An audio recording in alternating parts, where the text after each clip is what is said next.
Hello, everybody. Thanks for joining us again for this third installment of the Best of the West Book Club, exploring ideas about envy and how they relate to woke totalitarian psychology.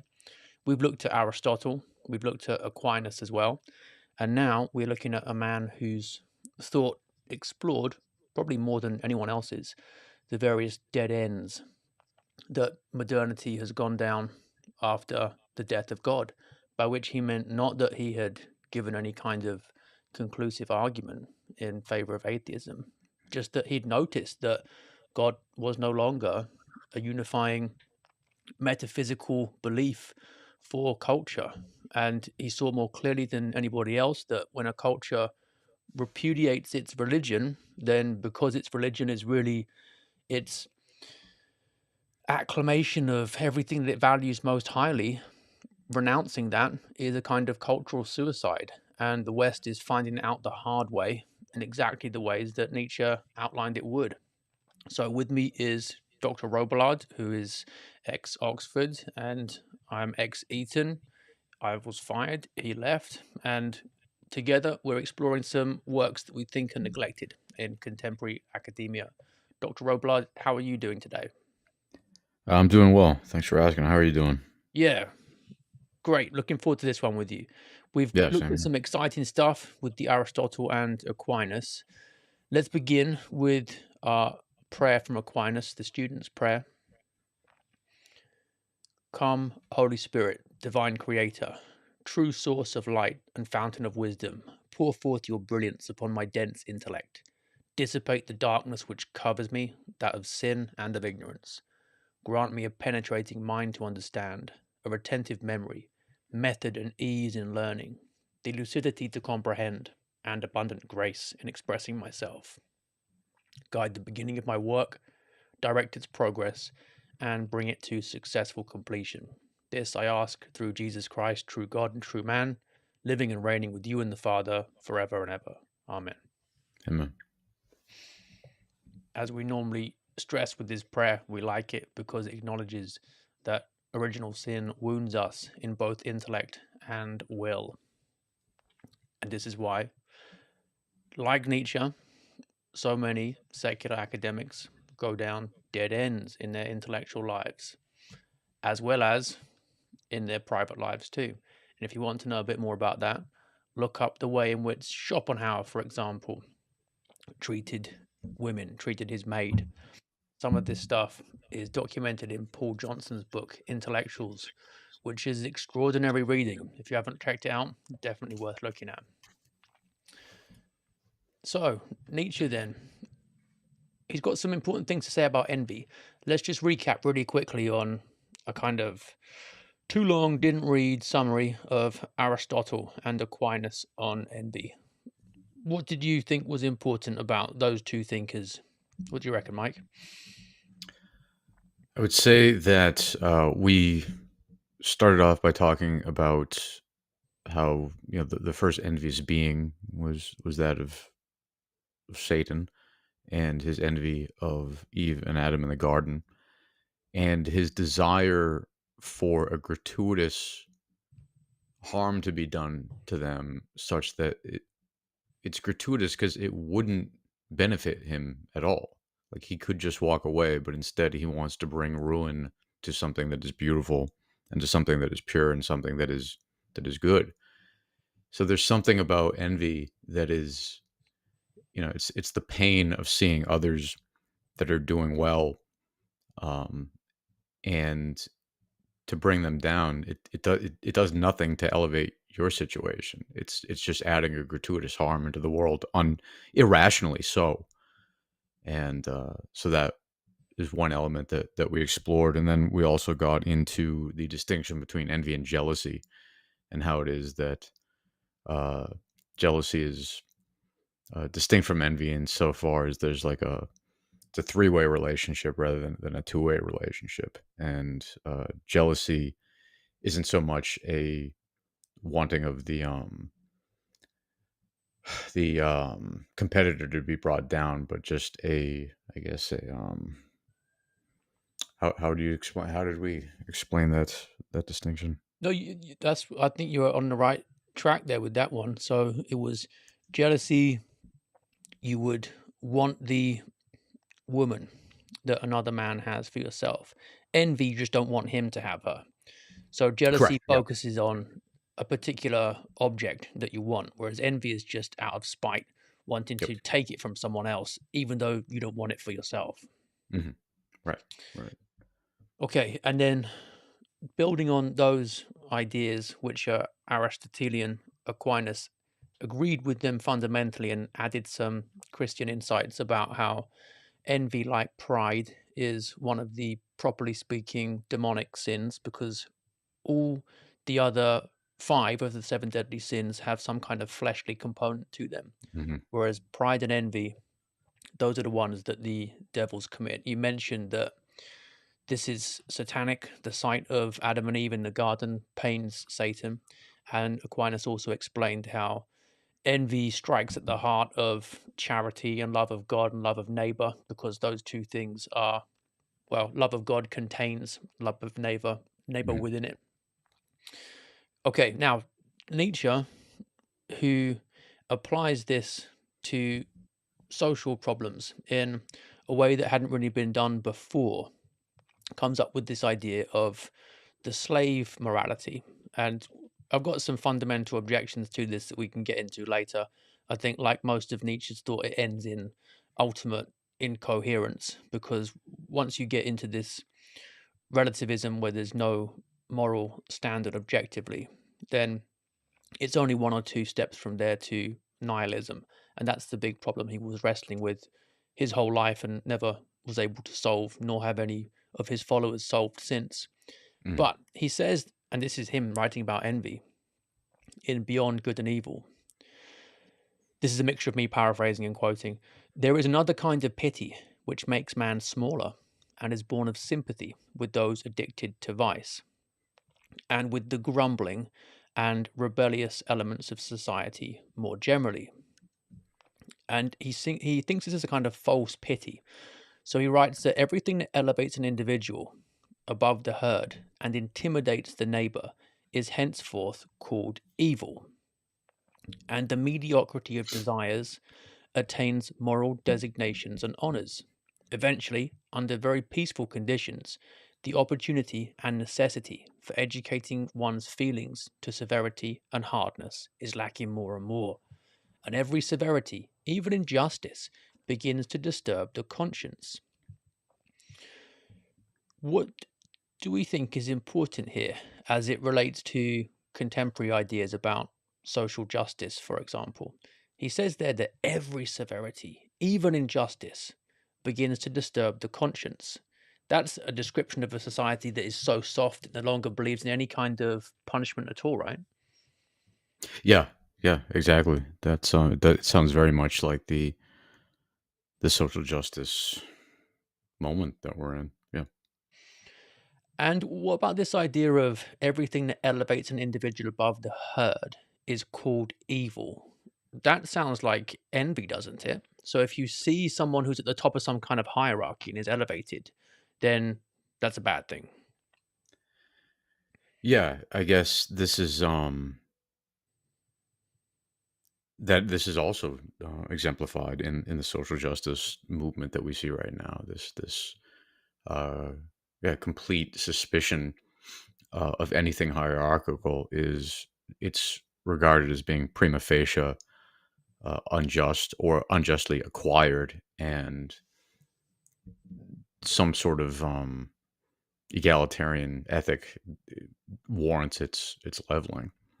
So yeah, I think that speaks very much to where we are right now. Right.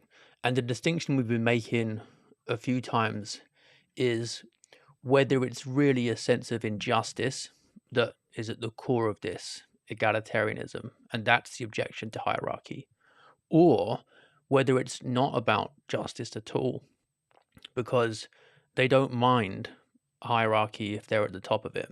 They're happy with inequalities then. Mhm, Instead, it's mhm. just envy. So that's the defense that egalitarians will give when you accuse them of being motivated by envy. Instead, they'll say it's justice. So it's an important one to bear in mind. Yep. I was going to say later on too, as we unpack this, we'll see that both Nietzsche and the social justice folks toggle between commitments to radical relativism and then smuggling in thick normative claims about justice at will. So that will be interesting to That's unpack it. how that's supposed to hang together. But he is onto a half truth here, because the objection to hierarchy, at least on the surface of it, seems to be an important part of egalitarianism. We've talked about leveling as the Mhm. substitute for order before. The question is just whether it's going to be envy fundamentally, or whether it's to do with injustice. But he's right that they definitely don't like hierarchy on first glance. Mhm. And then what happens, according to Nietzsche, when we get this kind of society, then, when even injustice, severity disturbs the conscience? He basically says it goes soft. We get a Yeah. collapse into licentiousness, which reminds us of some of what Plato described in the Mm. degeneration of regimes. So Yes. Nietzsche Yes. writes that there's a point in the history of society when it becomes so pathologically soft and tender that, among other things, it sides even with those who harm it, criminals, and does this quite seriously and honestly. Punishing somehow seems unfair to it, and it is certain that imagining punishment and being supposed to punish hurts it, arouses fear in it. Is it not enough to render him undangerous? Why still punish? Punishing itself is terrible. With this question, herd morality, the morality of timidity, draws its ultimate consequence. So, what do you get from that then? The ultimate consequence of herd morality, the morality of timidity, for Nietzsche is what? A, I guess, a complete resistance to any type of um, I would say deterrence justice or desert justice when we're thinking about punishment. Punishment oftentimes serves both those capacities. We punish for the sake of desert if criminals have done something wrong, and we think that there's this sort of moral remainder that is needed, that it's good for them that they be punished, and that for future deterrence sake, to signal to the society that this is not uh, behavior that we're going to normalize. And I guess if that notion of justice gets softer and softer and softer, then yeah, all accounts of deterrence or desert punishment go out the window. Yeah, and it's just anything goes. Right? And again, Nietzsche's onto something here too, because if we think about what the role of the father is in patriarchy, Christianity, then a lot of it is about saying what behavior is acceptable, what isn't, Mhm. and punishing as well. So St. Paul writes in Hebrews 12:7, "For what son is there whom the father does not correct?" And he says, "Persevere therefore under discipline. God dealeth with you as with his sons." So a lot of Christianity is about the way in which God punishes us to improve us. Mhm. Mhm. St. Paul says, "Whom the Lord loveth, he chastiseth, and he scourgeth every son whom he receiveth." So punishment and suffering, these are fundamentally good things for us. Yeah, yeah, they're corrective in terms of giving us boundaries. Otherwise it's like having a, I don't know, like a dog that you just never trained. And at first one might think, oh, this is good for the dog. I'm being easy on it. I wouldn't want to correct it in any way. And then years later, it's running out into traffic. It's chewing on furniture and choking. It's a tyrant to all the other dogs. So it's actually not good for the interest of the dog to not be trained. Yeah, good comparison. So Nietzsche says that it's insane to try to abolish suffering. He writes, "You want, if possible, and there is no more insane if possible, to abolish suffering? And we? It really seems that we would rather have it higher and worse than ever. Well being as you understand it, that is no goal. That seems to us an end, a state that soon makes man ridiculous and contemptible, that makes his destruction desirable. The discipline of suffering, of great suffering. Do you not know that only this discipline has created all enhancements of man so far?" It's said that the opponents of Christianity, like Nietzsche, still have to, in some way, ape it or mimic it. Mm. And there's some stuff in there that's Christian in content, isn't there? Yeah, yeah, certainly. I mean, the um, chastisement of the body, the self denial. These are disciplines that improve our character, that improve our virtue, and but Nietzsche doesn't want he doesn't want to sound Christian, so he has to say that these are just good in and of their own sake, and kind of detach them from any Christian metaphysics. Yeah, right. So we do get a kind of idolatry of suffering and an attempt to go through it unaided rather than, Mhm. as in Christianity, with the help of Christ who suffers the most for us and helps us bear it. That's a good comparison to draw. So we've got this view then that society is too soft and it's bad for people. And so far we can agree, although there are points of disagreement between Nietzsche and the Christian message. So he's saying then in The Will to Power that to those human beings who are of any concern to me, I wish suffering, desolation, sickness, ill treatment, indignities. I wish that they should not remain unfamiliar with proud self contempt, profound self contempt, the torture of self mistrust, the wretchedness of the vanquished. I have no pity for them, because I wish them the only thing that can prove today whether one is worth anything or not, that one endures. So he's aligning with the Christian message in that suffering has value. But Mhm. the problem is, he's noticing, looking at culture around him, as a matter of observation, not something he establishes by argument, that God is dead.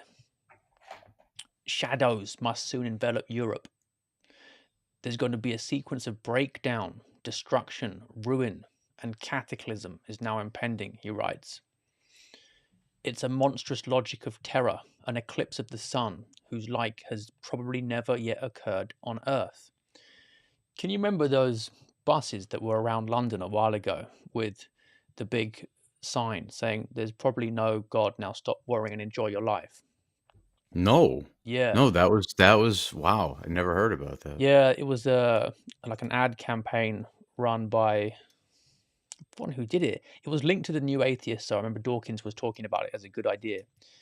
What's good about Nietzsche here is that he isn't superficial in that way. He understands what the death of God truly involves. An eclipse of the sun, whose like has probably never yet occurred on Earth. Now, why is this a better insight into the importance of religion and culture than that smug bus advert was?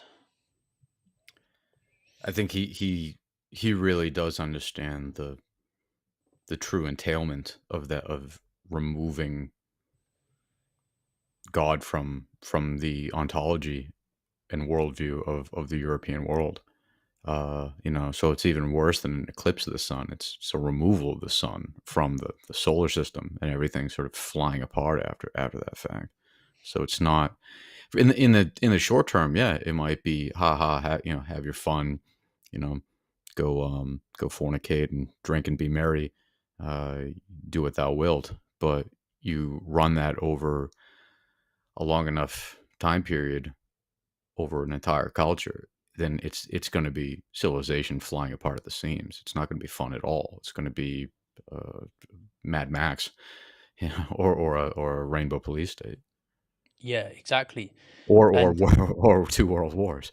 yeah, he in the parable of the madman in Thus Spake Zarathustra, he has him come down into the town, and watch all the people around him seemingly unaffected, and he can't believe it. He says, "Whither is God? I will tell you, we have killed him, you and I. All of us are his murderers. But how did we do this? How could we drink up the sun? Who gave us the sponge to wipe away the entire horizon? What were we doing when we unchained this earth from its sun? Whither is it moving now? Whither are we moving?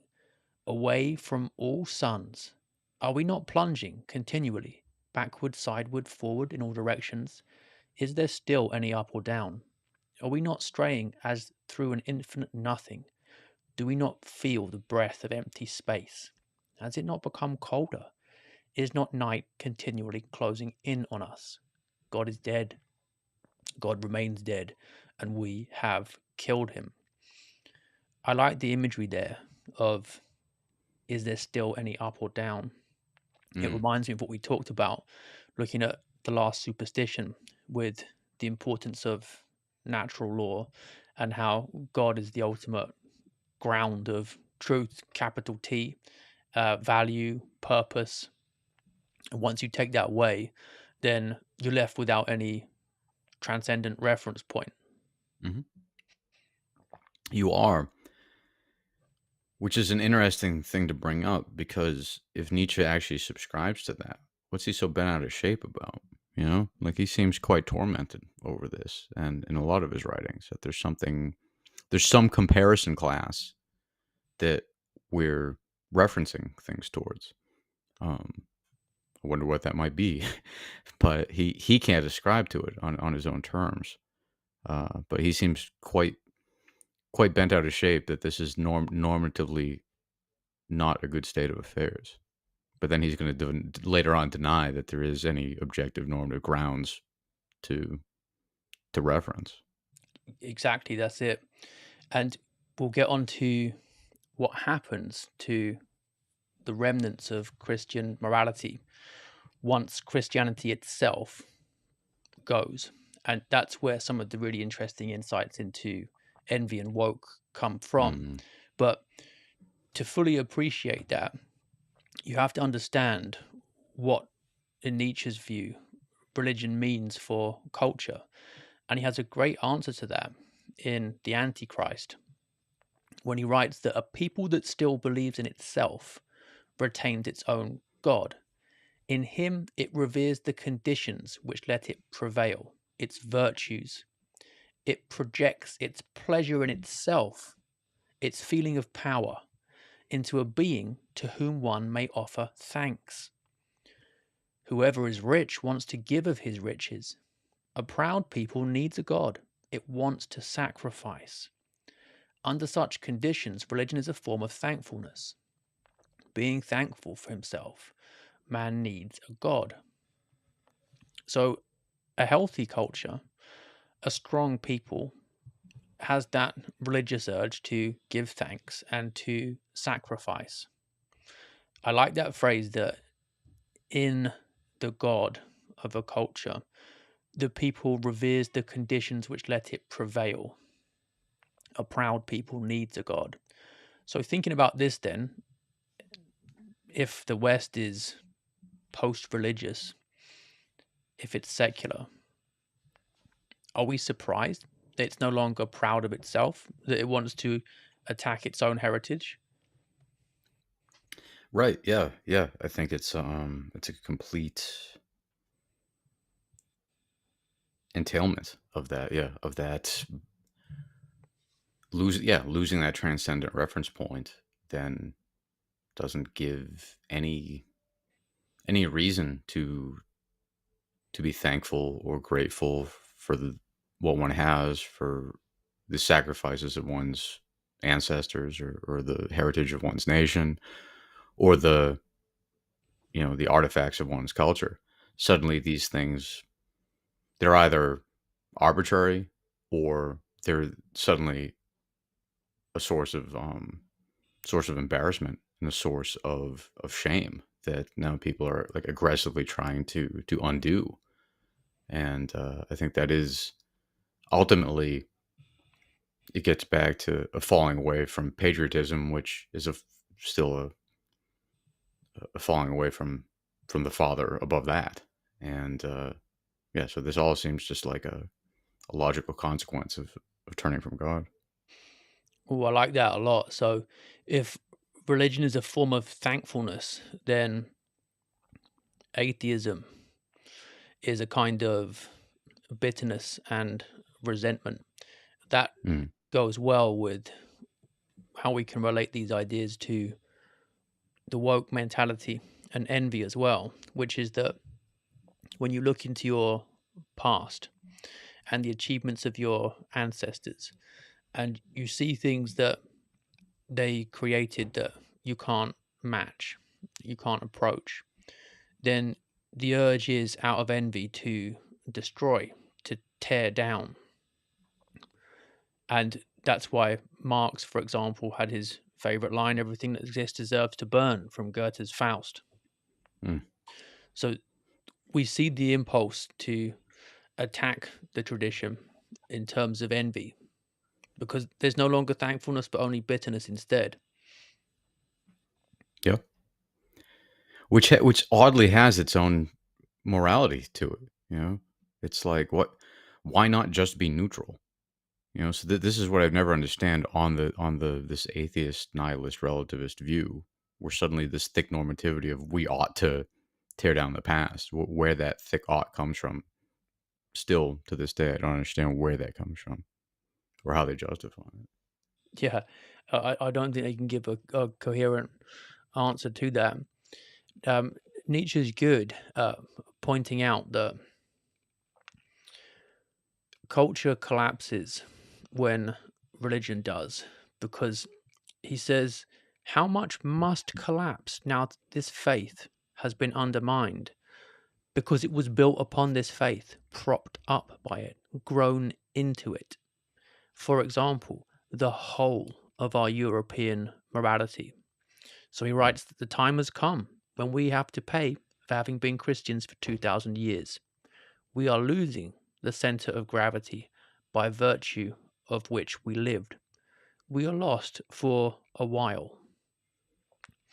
Now, that for a while there at the end is kind of touching in its naive optimism, given that mm, Nietzsche thought he could somehow pull himself up by his shoelaces and create value objectively out of a valueless world. mm. But the first part of the insight is right. We've lost the center of gravity by virtue of which we lived. Yeah, yeah, spot on. And yeah, we saw the consequence of that shortly thereafter in terms of World War I and World War II. And yeah, he was spot on seeing where this is all leading.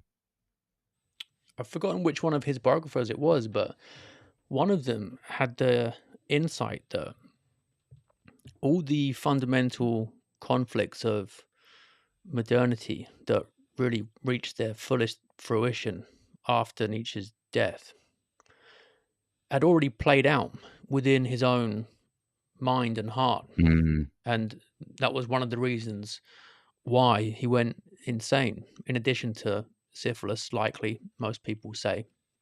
But they described him as having basically the heart of a believer, Christian, because of his upbringing. yep. Father was a pastor, and he was basically searching his entire life for salvation in Hmm. a world where he thought it wasn't possible. Yes. Yeah. Sad story in many ways.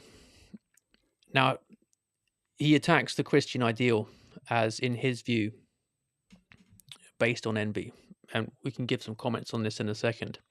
So we pointed out how there's a way in which you can see the woke attack on the Christian cultural heritage. The idea that the West is evil and everything that it stands for isn't to be celebrated. Instead, it's to be denigrated, it's to be brought down, and we should be ashamed of it.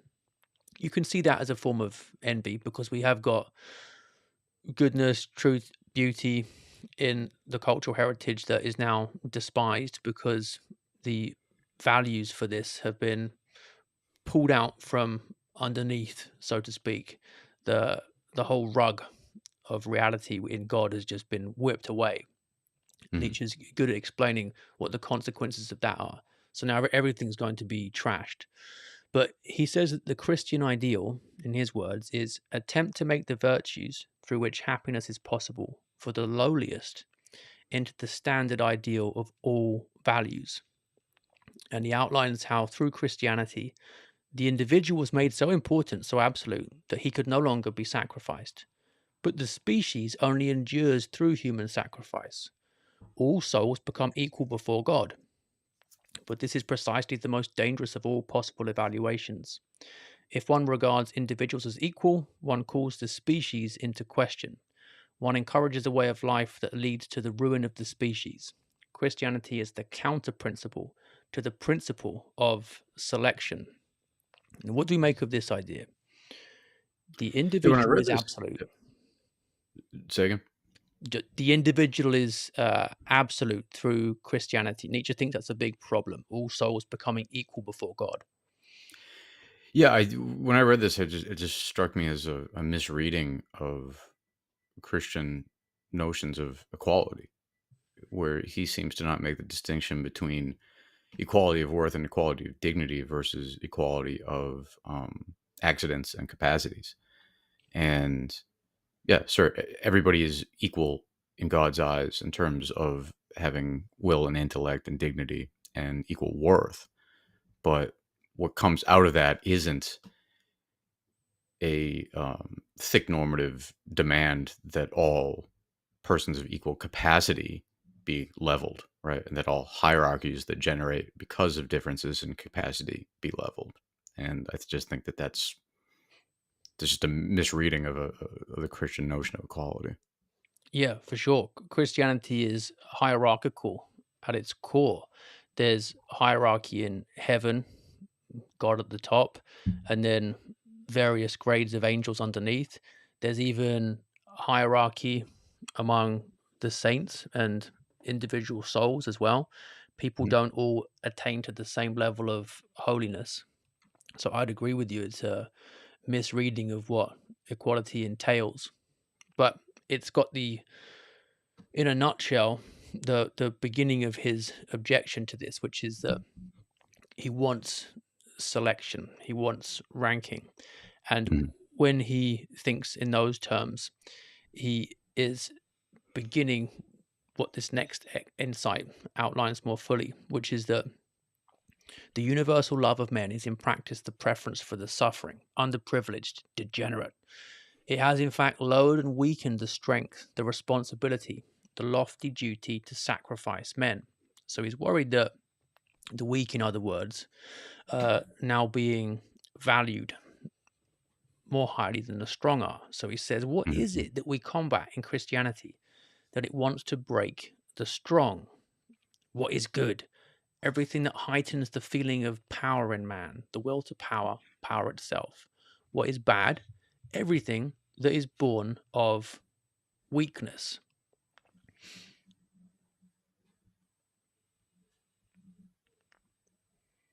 What is this objection really saying? Christianity wants to break the strong, but everything that is born of weakness is bad.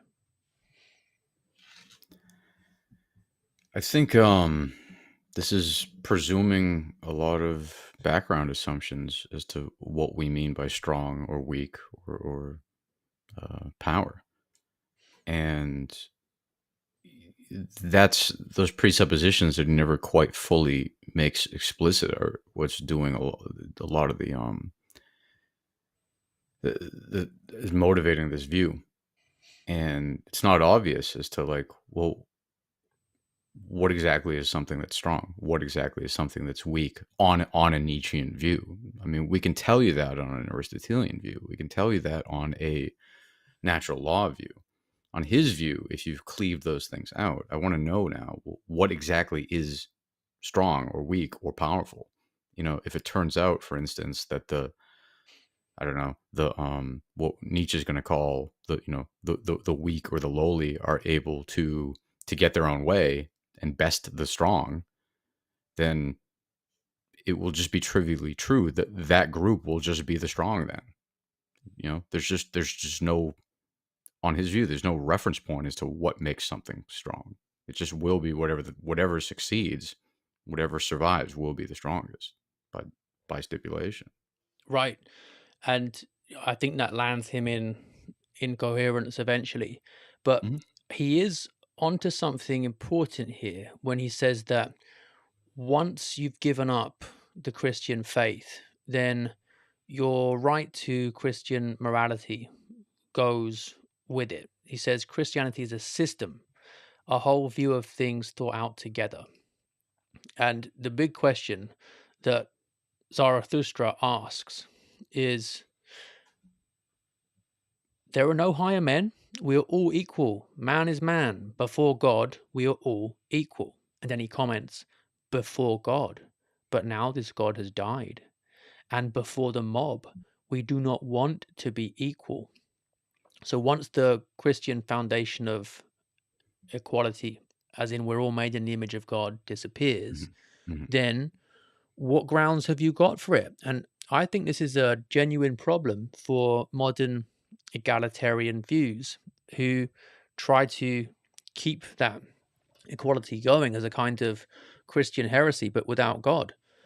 So Nietzsche's response to them is that all your sentiments really reflect is how the weak want to bring down or somehow hamstring those who are in power.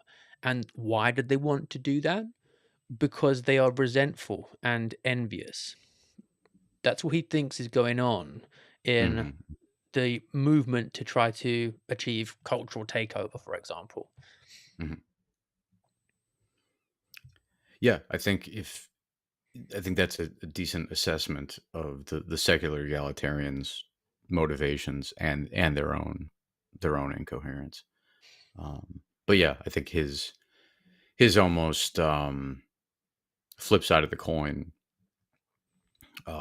swing towards like a s- self-determined verticality is is equally lacking in any fixed point or fixed standard by which to evaluate anything. Yeah, sure. I mean, that's the big problem that he never answered, which is he talks about wanting the higher men to be produced and to rule, but he's got no objective standard for what Yeah, counts as yeah. a higher man.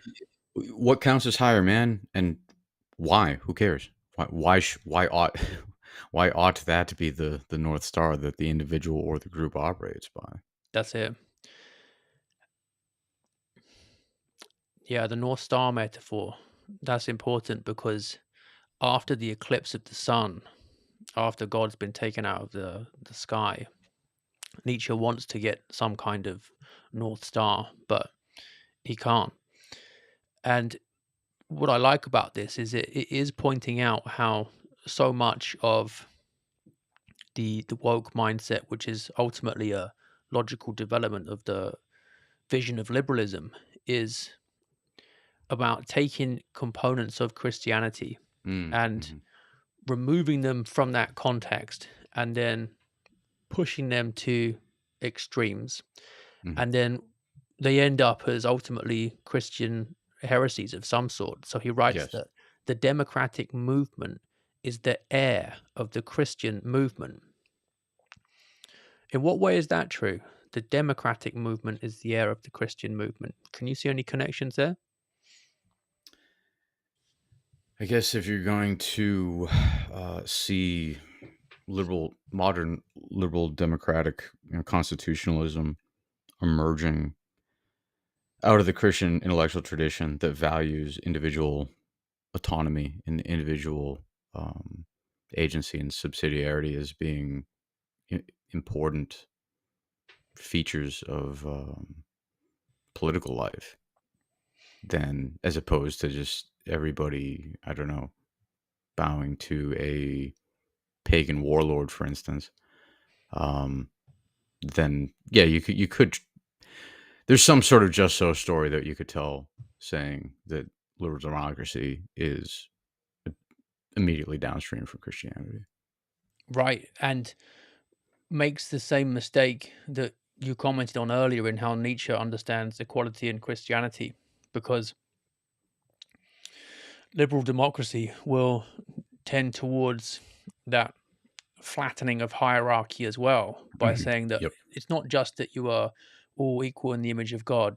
After all, we're a secular state now, and we're ostensibly neutral regarding religion. We're not going to affirm anything like that of the citizens of Mm. this state. But there's nothing really better about any one way of living than another.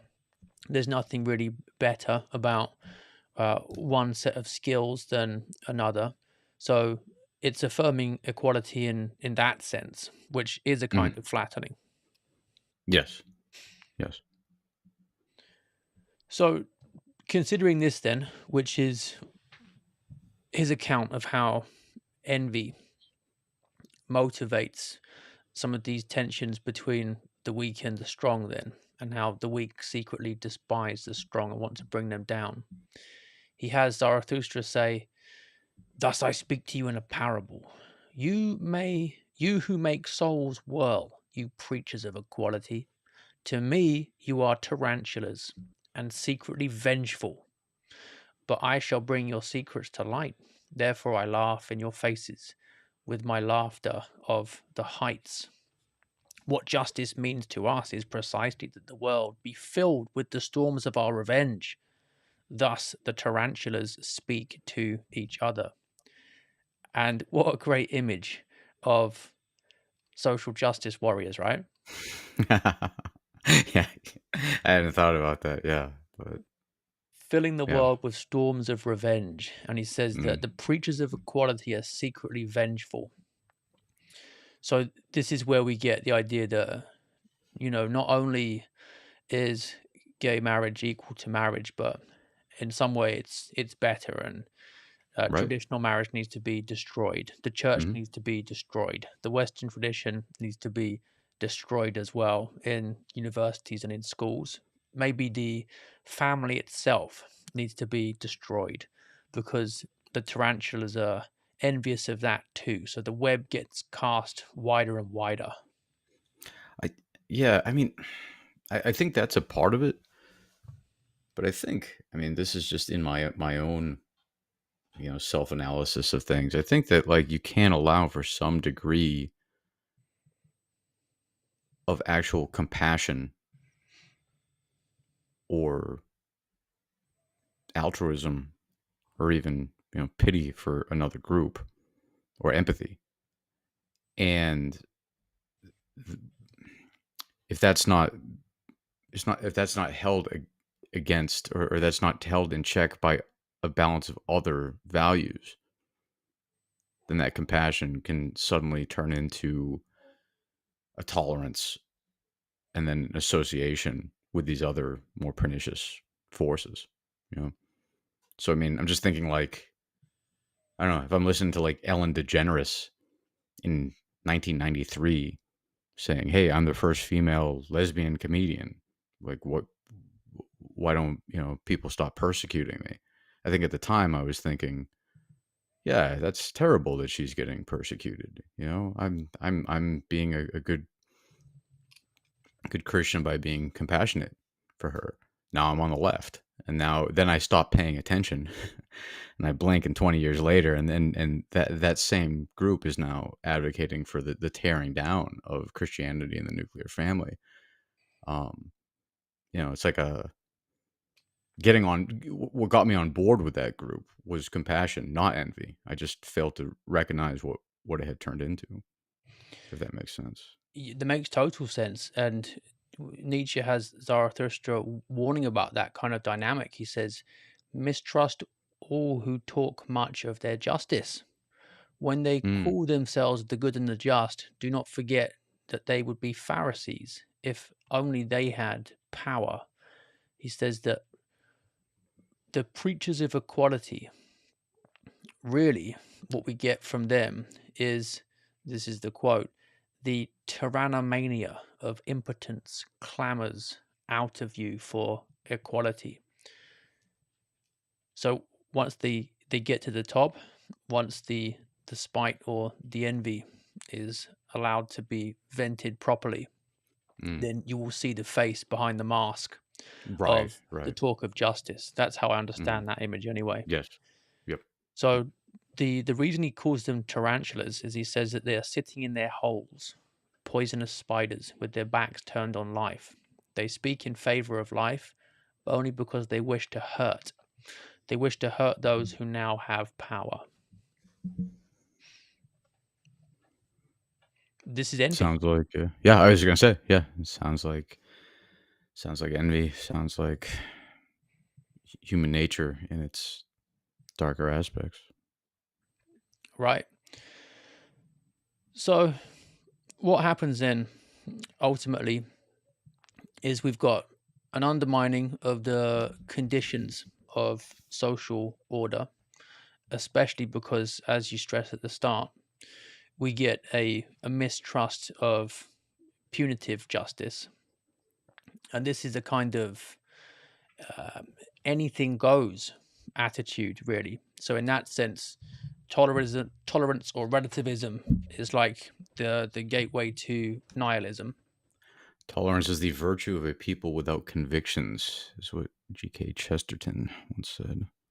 Yeah, that's a good way to put it. And Nietzsche's problem with this is he recognizes that the nihilism stemming from that kind of relativism isn't sustainable. And he wants to somehow pull value out of this picture, Mhm. despite the fact that value has disappeared with the disappearance of God. But can he do this? You mentioned earlier about this idea that the slave morality versus the master morality, and how the weak, in Nietzsche's view, despise the strong, they envy them, and they want to bring them down.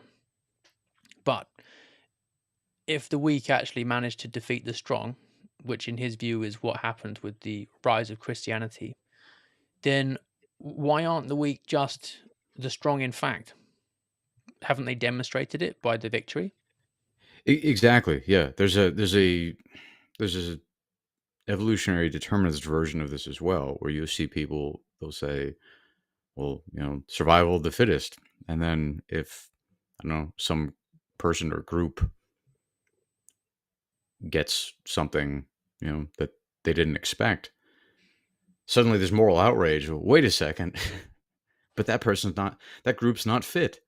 It's like, no, it's vacuously true on that view that whatever the thing or group is that wins just will be by definition the fittest. So without any objective reference point that you could get from Christianity or natural law as to what constitutes objective fitness or strength or well-being or good, etc. Once you chuck all that stuff out, then yeah, there's no standard by which you can, if you really start looking at what the presuppositions are, there's no objective standard by which you can say something is good or bad, strong or weak, fit or unfit. Right. And the response that Nietzscheans will give is they'll say, well, the weak only won because they played a trick on the strong. They It was tricked. unfair. Their tricks were unfair. There's some rules to all this, Yeah. And also, what do you mean a trick as in they just outsmarted you? Isn't right? that a kind Right. of strength? Yeah. Yeah. Exactly. So the irony of it is that you do get ressentiment, but Mhm. it's actually from the so-called strong towards the weak, who are now the ones in power, having defeated the strong. Victimized by victims. Exactly it. We got an interesting question from Old Bristolian. Would Aristotelianism be an adequate non-Christian basis for human equality? Did Aristotle think humans are equal? Well, the quick answer to that is that notoriously, as you'll see some of the woke academics jumping on, Aristotle thought that uh, some people are slaves by nature. And basically, there is hierarchy within humans. And we've also got the magnanimous man, for example, the great souled man. And virtue is hard work. The more you do it, the more you flourish, and the more like power and smoothness it gives to your actions.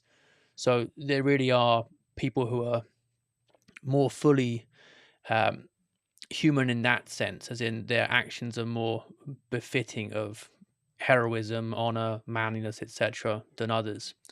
So, no, I don't think that Aristotle's account of virtue and what it means to live a fulfilled life gives a kind of basis for human equality in that everyone being made in the image of God does. And you've got to remember as well that Aristotle, like Plato, for all the things they got right, also rationalized abortion as a means Mhm. of population reduction. So, no, I don't think it does give a comparable basis to equality alongside Christianity. What do you think, Mike? Yeah, I think that sounds spot on. I'm just trying to remember if Aristotle had any explicit stuff with respect to euthanasia, for instance, because I think that'd be another instance where there would be a disconnect between Christian notions of equal dignity uh, that was lacking in the pre-Christian pagan Greeks. Yeah, I can't think of anything off the top of my head, but given the rationalization of abortion, I can't see how logically he would be able to make the case against euthanasia.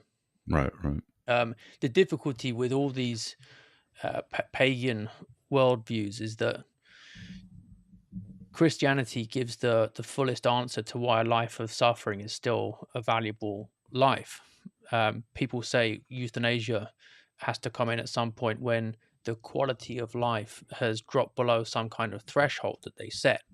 But Christianity says that basically, while there's life, there's hope, and suffering is valuable in all kinds of ways. So that suicide, euthanasia, is never a warranted option.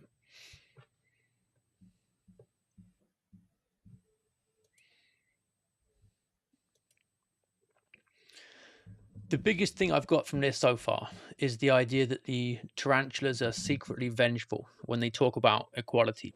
I think that is Nietzsche's big insight into how envy motivates the psychology at the heart of the woke worldview.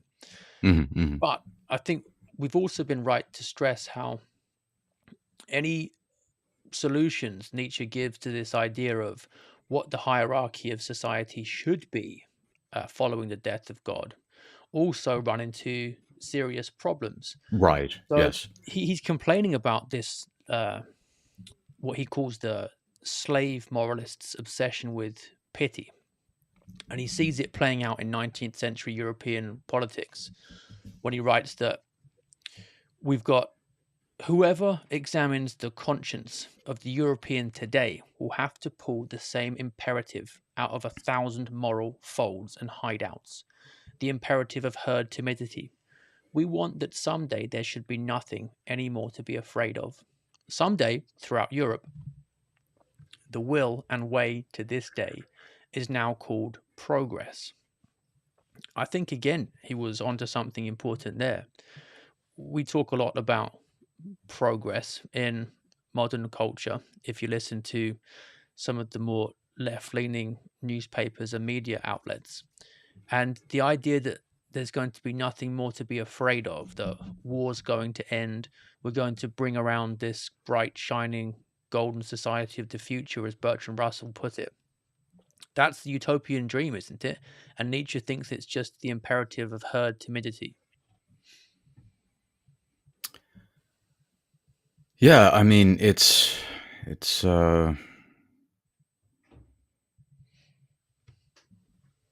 I mean, that's a I think a good hypothesis. I just don't know Progress. how one would like. It just seems like an unfalsifiable claim in my mind. If he's like, well, the it, as much as we have sort of dismantled the notion of Whiggism and progressivism, like that aside, on just Nietzsche's valuation of like, well, what's really motivating this is it's secretly a desire for what he said, perfect safety, or to not be afraid of anything. That's it. Yeah. I mean, it's like I guess I mean that's one just so story. I think one could tell. Um, I think it's in the pot of motivations. I just don't think it's exhaustive. I guess. Yeah. Sure. Linked to his critique of the widespread softness in society as well, and the unwillingness to punish, I suppose, because those might be things to be afraid of too. So I guess that's part and parcel of when Mm, he's complaining about yep. degeneration, which he phrases that thinking about the man of the future. He says that the overall degeneration of man down to what today appears to the socialist dolts and flatheads as their man of the future, as their ideal. This is a degeneration and diminution of man into the perfect herd animal, or as they say, to the man of the free society. This animalization of man into the dwarf animal of equal rights and claims. That again strikes me as startlingly prophetic in Oh gosh, yeah. that's what's happened, isn't it? The dwarf animal of equal rights and claims. Yeah, this is famously Nietzsche's idea of the last man, and yeah, as contrasted against the Uberman, and yeah, it's this. This is the apotheosis of the social justice caricature. Imagine all of the LGBTQ etc. virtues expressed or embodied in one in one type of person. That's seems like what he just explained. Exactly it. I think that's it. So the tarantulas, the slave morality, and also the dwarf animal of equal rights and claims. This is a pretty accurate description of what you get when faith in Christianity goes and the whole metaphysical system of rightly ordered hierarchy that went with it goes with it. And you're left with this egalitarian vision that distorts components of Christianity while stripping it of its metaphysical content. So there's Hmm. a flattening out of that cosmos of ordered hierarchy. And we just get this kind of mess of egalitarian flatness instead. And that's the thing that he's complaining about when he talks about the diminution of man. Hmm. And that's, Well, you see that. yeah, I was going to say you see this most clearly expressed in the LGBTQ plus sign, right? So the plus is just a placeholder for this infinite, unrelenting egalitarianism. It's just a single flattening function that, in principle, has no end to it. The plus is, in principle, infinite. yeah, that's why it's there. Exactly. It's the placeholder for anybody else that might want to join the party. Yeah. Um, so the big thing he's got wrong is that you can't have any kind of higher man without any objective moral standard. And that's the thing that he denies. And we've also got the basic misunderstanding that Christianity isn't about saying that strength is ugly or strength is bad or hating it. Mm-hmm. It's not Hmm. about saying that the weak should be on top and trying to flip the tables. It says that the meek, not the weak, shall inherit the earth. And it's fundamentally about humility, whereas Nietzsche's talk of man as something that must be overcome. This is, in Christian terms, simply a form of pride. Mm. Yeah. Yeah. Certainly. So, it's some good insights into how envy is relevant today. But I think really the bigger insight into this material comes from another one of the seven deadly sins, which is the beginning of all sin, pride, like we just mentioned. That's the vision of what the Superman is really based on. Yeah. Yeah. He gets Christianity wrong in just making it a one for one correlation with just unrelenting egalitarianism, and then his solution to it is equally wrong with holding up pride as some sort of virtue that's going to solve things.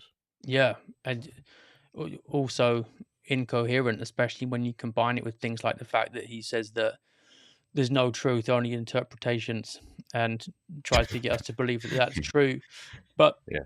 to be fair to him, some of these insights into how equality goes wrong without Christianity and the destruction of hierarchy, I think he spotted some things that were down the line from the death of God.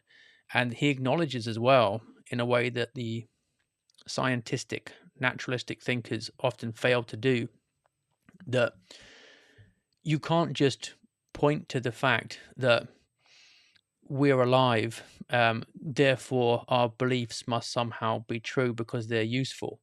Uh, Nietzsche says that there are beliefs that are so much a part of us that not to believe in it would destroy the race. But are they for that reason truths? What a conclusion. As if the preservation of man were a proof of truth. He says that life is no argument. The conditions of life might include error.